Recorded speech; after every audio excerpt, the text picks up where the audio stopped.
O sa mga buhaya dyan, sa kamera, baka tatablan kayo ng hiya sa balitang to. At si Edo Manzano, may banat din sa inyo. Ito, shinare po niya ang Biz News Asia. Naku po, hindi lang sa Pilipinas pala napag-usapan ang mga buhaya sa kamera. The Philippines' biggest criminal syndicate. Shinare po yan ni Edo Manzano. At eto, ang sabi po ni Edo Manzano dyan sa shinare niya na Biz News Asia, marami pong nagbabasa ng magazine na yan na kung saan bida ang kamera. Ayon po dito kay Edo Manzano, biggest criminal syndicate daw. Not a gang, not a cartel, not a shadowy underground network, but the people in Barong and Blazer. Wow, complete with microphones and opening prayers. Amen muna bago allegedly. I can't help but think that if corruption were an Olympic sport, we'd dominate gold, silver, and bronze. Tapos may special award pa for most creative use of public funds. But that's real satire of our times. When a headline meant to be explosive just feels like a summary. Lalong napag-usapan ngayon na dapat tanggalin na yung kamera.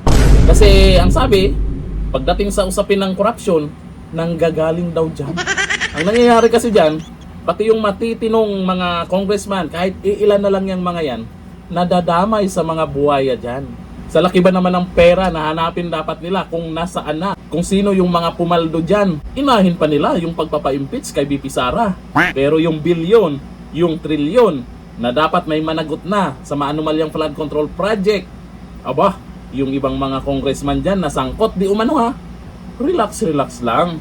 Pero yung mga nagsasalita sa social media, ang nasuspinde si Congressman Kiko Barsaga na kung saan nag-iingay sa social media. Paano yung mga buhaya? O kagaya ngayon, naka-headline kayo. Sa bagay, hindi natatabla ng hiya yung mga yan. Ang nahihiya na congressman dyan, yung matitino. Kasi nadadamay sila. Yung mga hindi magnanakaw, nadadamay sila sa ginagawa ng mga kasamahan nila. Kasi kung magreklamo ka, ikaw pa yung masama. Ikaw pa yung iimbestigahan?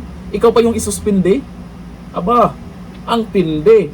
Pero etong shinare po ni Edo Manzano ay malamang marami pong nag-agree dito. O ayon po sa mga nag-comment dyan sa post o sa shinare po ni Edo Manzano. Nako, ano kayang masasabi ni Sandro? Ano kayang masasabi ng House Speaker nila dyan? Si Tamba, mukhang bumabalik na dyan ah. O sabi ni Al Nasser Ahmad, tapos pag pinuna, magagalit, ididimanda ka, ipapakulong ka. Wala daw ebidensya, kitang-kita na nga ang nakawan nyo at kasakiman sa kapangyarihan. Kayo pa ang feeling victim. Oy, sabi ni Greg Hamilton, tumpak naman, may Santo de Maleta sila. Santo de Maleta? Meron bang ganyan? Sabi ni Ronnie Sabaldan, hindi na sila tatablan ng hiya. Ay, makakapal na ang fish nan. Makakapal na yan. Ang daming nakatapal dyan. Ganyan.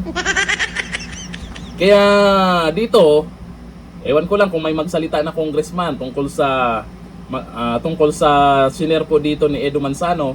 Marami din pong nag-share niyan. Maraming nag-agree sa sinasabi po ni Edo Manzano. Abay, hindi na maitatago yung mga ginagawa na hindi maganda ng kamera. Pero wag kayo ha. Tuloy pa rin sa trabaho nila. Anong trabaho nila? Ayan. Gustong ipa-impeach si BP Sara. Di wow. Hanggang dito na lang, thank you.